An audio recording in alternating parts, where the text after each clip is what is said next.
موعد وتوقيت مباراة الزمالك وبيراميدز القادمة في نصف نهائي كأس السوبر المصري، وذلك بعد فوز نادي الزمالك على طلائع الجيش ب3 أهداف مقابل هدف في الجولة 13 في الدوري المصري.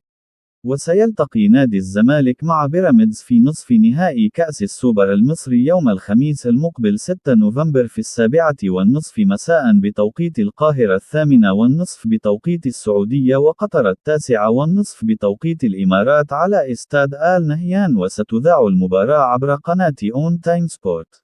وستقام بطولة كأس السوبر المصري لهذا العام 2025 في الإمارات بمشاركة 4 أندية، وهم النادي الأهلي بطل الدوري المصري، ونادي الزمالك بطل كأس مصر، وسيراميكا كليوباترا بطل كأس الرابطة، ونادي بيراميدز مشاركا بالكرت الذهبي. وستقام مباراة نهائي كأس السوبر المصري يوم الأحد 9 نوفمبر في 5:30 مساء، كما ستقام مباراة تحديد المركز الثالث في نفس اليوم في 3:45 عصرا. وحسم نادي الزمالك لقب كأس السوبر في 4 مرات من قبل، وكان آخر لقب توج به نادي الزمالك عام 2020 بعد الفوز على النادي الأهلي بركلات الترجيح. ويسعى نادي الزمالك للفوز في المباراة القادمة والتأهل لنهائي كأس السوبر المصري، وذلك للمنافسة على البطولة وحصد اللقب للمرة الخامسة في تاريخه.